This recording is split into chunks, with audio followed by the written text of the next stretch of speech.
So if I look sweaty, it's because I am, because Florida decided to go from like 60 degrees to 80 degrees in a 48-hour period, and I was not prepared.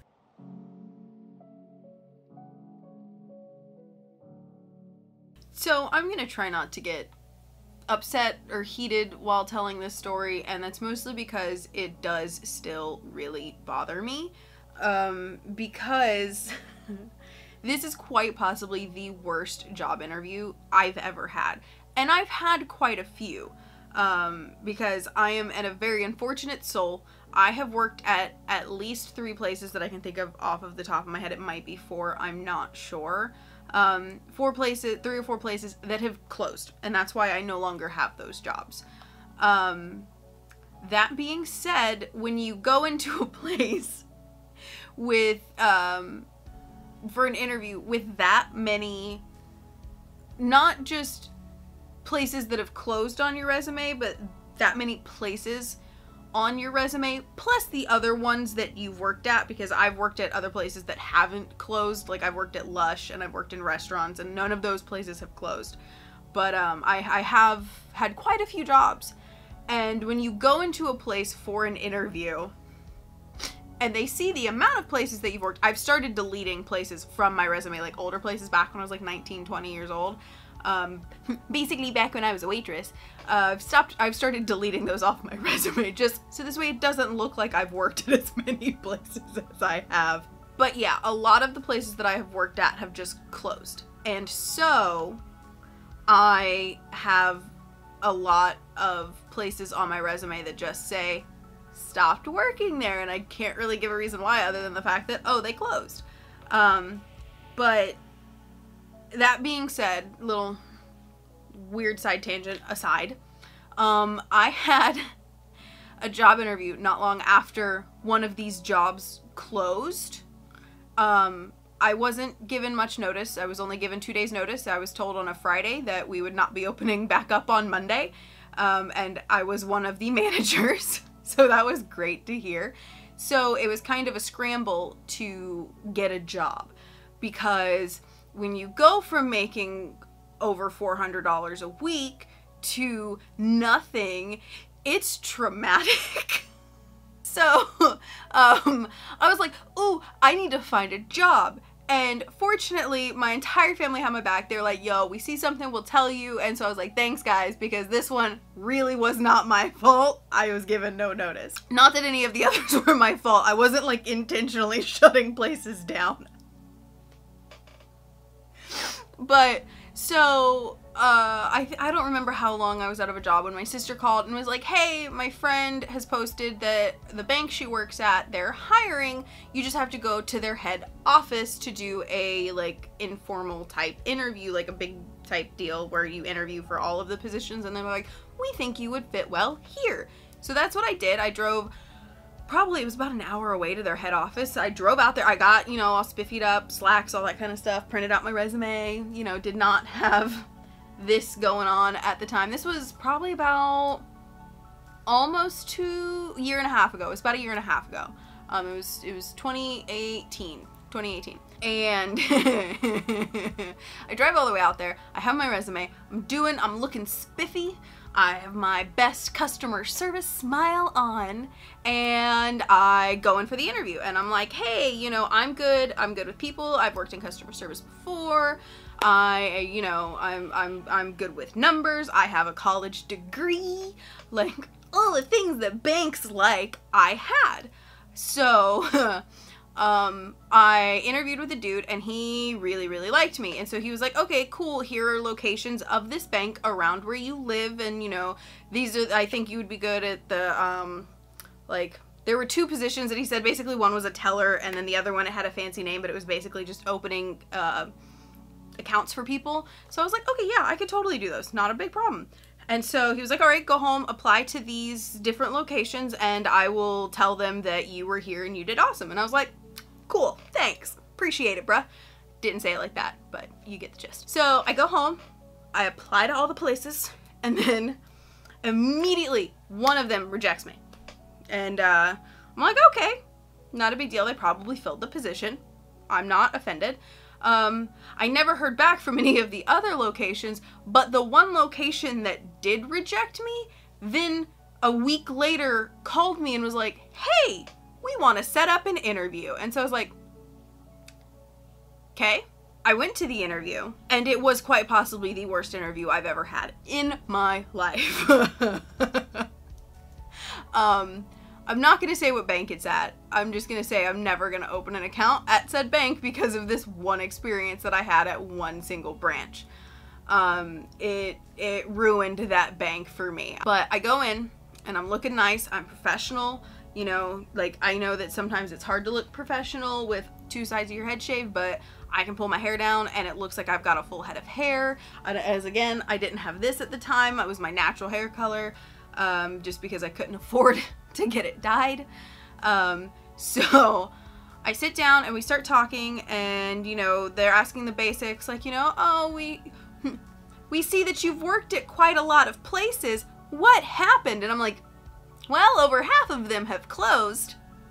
So, can't work there anymore, or else I totally would. Then, you know, they're like, okay, well, we like somebody who, you know, is gonna stay for a while. And I'm like, again, would have stayed had I could. So, but I'm being very polite, and I'm trying not to let any of their questions get to me. So eventually one of the 2 ladies who was interviewing me, because they decided to tag team it, they needed 2 of them there, because one isn't intimidating enough when you've got really bad anxiety. She finally drops the question, and she goes, so what does a degree in film have to do with finance? And me trying to be professional, trying to be, you know, as basically as, you know, I don't know the word, as nice as possible and professional as possible, I sit there and I go, you know, film is finance. Like, that's literally, like, you can't make a movie without money. And so you have to know how to budget. You have to know how to deal with all the different types of investments. And I laid it out. I was like, we took finance classes for my degree. 1, but still. Only 1, but it was a finance class. And when I get done with my very professional and thorough explanation of how film and finance go hand in hand, she goes, well, I understand what you're saying, but I still don't get how they correlate. And immediately, right then and there, I was just like, oh, okay, so then why am I here?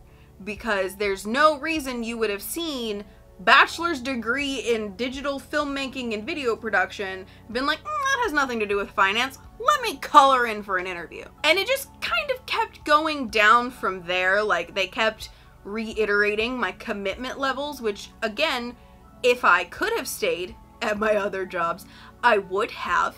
And then finally one of them drops the ball. I don't know if they meant to or not, but she goes, yeah, no, we were called and told that you were a really great candidate for the position, which is why we ended up calling you in for the interview.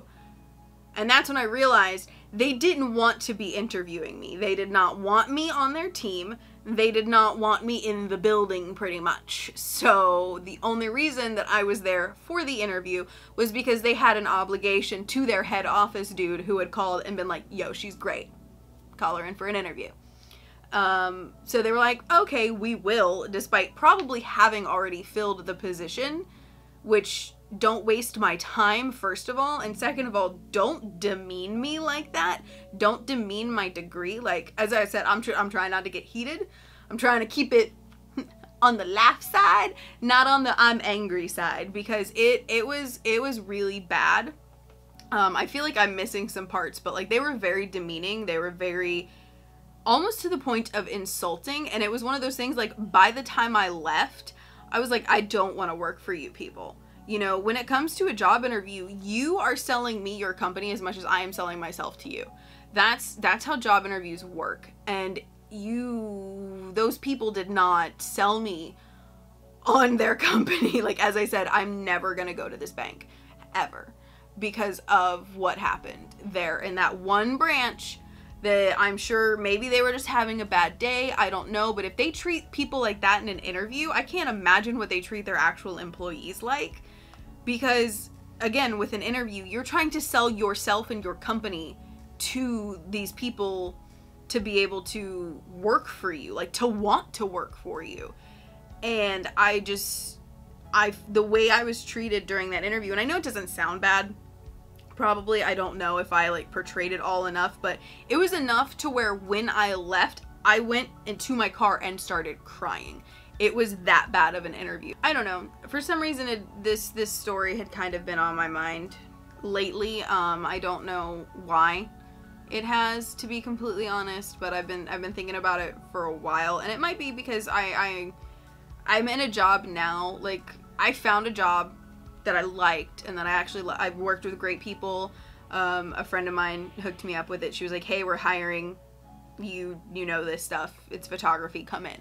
And so I did, and I ended up getting that job, and then I moved on to the job that I have now, which the interview there was so awkward and amazing because the guy interviewing me was like, so I hate doing interviews. And I was like, oh my god, same. So we were just super awkward during our interview, and he was like, do you know how to do the things? And I was like, I know how to do the things. And he's like, cool, awesome, do the things, you're hired. And I was like, okay, cool. But I don't know, I guess the story behind this is I know sometimes you don't have a choice and you just really need a job, but never sacrifice your dignity for a job unless you're cool with it. And like, as I said, I get people need some money. I get you need money, and sometimes you don't have a choice. But try and get yourself out of that situation as quickly as possible if you are in a job where you are sacrificing your dignity, your happiness, your livelihood, anything. Because, I mean, they were just trying to satisfy their boss by bringing me in, and insulted me to the point of where by the end of the interview they were like, yeah, no, we need a person that's gonna be here for at least a year. And I said, yeah, that's not me. You know, I was like, I don't even know if I'm gonna be in this city but for a year, which I was. But it's, you know, it was to the point of where I was like, if you're gonna sit there and insult me and demean me, I'm just gonna shut you down with the things that you need. It was just one of those things where I couldn't believe that professionals like that, you know, I'd had job interviews to be a waitress that were better and nicer and less insulting than that. And I had a degree at those interviews where I'm like, yeah, I like to work at Chipotle, which I did work at Chipotle. But, you know, and I had a degree at the time that I wanted to work at Chipotle. And that interview was nicer than the interview at a bank. A bank where they make decent-ish money compared to Chipotle. But again, moral of the story, if you are at a job or you go to a job interview where they treat you like crap, start trying to find a way out. I understand if you need the money and you need to stay there for a bit, I get it. I'm not gonna sit there and be like, you deserve better, and then you're on the street starving. I'm not gonna be that person, because I'm gonna be like, I get it, people need money. As I said, I was a waitress. You know, I've been, and to people who love being a waitress, good on you. It is not for me. I am not that kind of people person. Just not. But, you know, if you need to find something that makes you happy, but you gotta do what you gotta do until you get there, and I get it. I understand that struggle. Yeah, I don't know why I felt the need to tell this story today, but I kind of did, and so I did. And it's, you know, hopefully none of you have ever had an experience like that, or none of you, you know, are in situations where you're unfortunately at jobs you hate. If you are, I hope you find something soon that you do like at least a little bit better.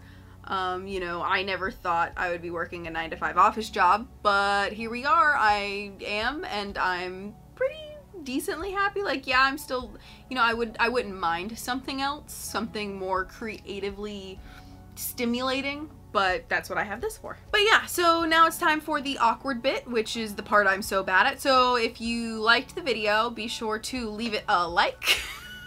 If you want to go ahead and comment, so this way I can see, you know, what horrible jobs you guys have had, make me feel better about my life.